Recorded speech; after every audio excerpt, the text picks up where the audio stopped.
Broiler মুরগির কথা শুনলেই যারা নাক সিটকোন বা তারা বলেন ছি ব্রয়লার মুরগি আবার খাওয়া যায় নাকি, তারাও যদি এরকম পারফেক্ট ওয়েতে রান্নাটা একবার করেন বা করতে পারেন, তাহলে আপনার ব্রয়লার মুরগিটা খেতে দুর্দান্ত লাগবে। খালি একটু যত্ন সহকারে রান্নাটা করলেই কিন্তু খেতে ভালো লাগে। তারপরে এ তো আমি ব্রয়লার যে মাংসটা আমি নিয়েছি, এটা আমার মাস 2 মতো ফ্রিজে ছিল। আর ফ্রিজে রাখা জিনিস খেতে গেলে একটু ভালো লাগে না মনে হয় আমার কাছে। এর জন্য আমি লেবু নিয়েছি, 4 পিস মতো দিয়েছি। দিয়ে আমি খুব সুন্দর মতো মাখিয়ে নিয়েছি মাংস কটা। আর মাংসটা মাখিয়ে 10 মিনিট রেখে দেওয়ার পরে ধুয়ে রান্না করব। আর কেউ যদি চান না ধুয়ে লবণ লেবু মাখিয়ে না ধুয়ে রান্না করবেন, কোনো ব্যাপার না, একটু টক টক ফ্লেভার থাকে, ভালো লাগে। তারপর পেঁয়াজ দিয়েছি তেলে পরিমাণ মতো, দিয়ে ভালো মতো ভেজে নিয়ে লাল লাল ব্রাউন কালার যখন চলে আসছে, তখন আমি বাটা মশলা দিয়েছি।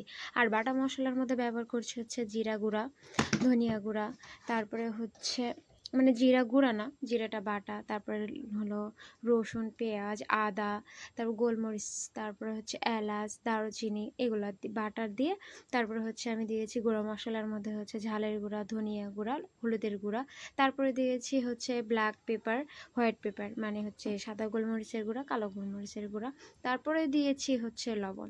দিয়ে আমি মশলাটা খুব সুন্দর মতো কিছুক্ষণ কষিয়ে নিব। আর আমি সব জিনিসই কষিয়ে রান্না করি। তারপরে মাংসগুলো ভালো মতো ধুয়ে রেখে দিয়েছিলাম। তারপরে মাংসগুলো দিয়ে আমি ভালো মতো এটা কষিয়ে নিব। আর মুরগি থেকে যে পানিটা বের হবে, ওই পানিটা আমি শুকানোর পরে ঝোলের পানি দিব, তার আগে কিন্তু পানি দিব না। আর মাংসটা খুব সুন্দর করে কষিয়ে নিব।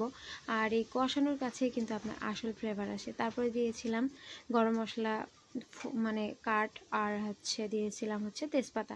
দিয়ে কিছুক্ষণ আমি ঢাকনা চাপা দিয়ে জাল করে নিয়েছি। আর নেওয়ার পরে দেখেন ব্রয়লার মুরগি থেকে কিন্তু একটা পানি বের হয়েছে। এটা কিন্তু প্রতিটা ব্রয়লার মুরগি থেকেই বের হয়। তো এর কারণে আমি এই পানিটা শুকানোর পরে ঝোলের পানি দিব। আর এই পানিটা শুকায় যাইতে যেতে আমার মাংসটা খুব সুন্দর মতো কষানো হয়ে যাবে। আর ওই যে দেখতে পাচ্ছেন যে পানি বের হয়েছে, এই পানিটা শুকিয়ে গেছে, তেলও তেলের কারণে এতটা মনে হচ্ছে যে অনেকটা পানি রয়েছে, কিন্তু না, এতে দেখতে পাচ্ছেন যে মশলা নিচে আর উপরে তেল।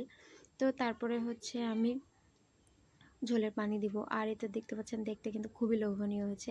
এই কষানো মাংসটা খেতেও কিন্তু খুব মজা লাগে। আমি তো সবসময়ই খাই, কারণ আমি আমার কাছে খুবই ভালো লাগে। জানি না আমার মতো কেউ কষানো মাংস খান কিনা।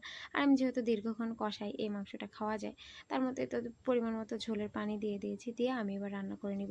আর ব্রয়লার মুরগি খুব বেশি ঝোল ভালো লাগে না, এটা হালকা মাখা মাখা করে রান্না করলেই না বেস্ট লাগে। তো এর জন্য আমি অল্প করে পানি দিয়ে নাড়াচাড়া দিয়ে সুন্দর মতো ঢাকনা চাপা দিয়ে কিছুক্ষণ রান্না করে নেব।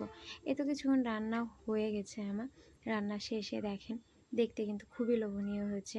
আর আশা করি এরকম লোভনীয় মাংসটা হলে, আর কয়েকটা কাঁচামরিচ আমি উপর থেকে ফেলে দিয়েছিলাম, কিন্তু সেটা আমি ক্যামেরাতে দেখাতে ভুলে গেছি। তো যাই হোক, লাস্টে নামানোর সময় আমি গোলমরিচের গুঁড়া এবং গরম মশলা এবং ভাজা জিরা গুঁড়া, এগুলো সবগুলাই ভেজে একটা বাটা মশলা করে রাখছি, যে তরকারির শেষে আমি দেওয়ার পরে নামায় নিব। আর এভাবে দিলে কিন্তু খুবই মজার হয় খেতে। আর তরকারির কালারটা, ফ্লেভারটাও সবই আলাদা হয়ে যায়। আর যদি ভিডিও ভালো লাগে, অবশ্যই লাইক, কমেন্ট, শেয়ার।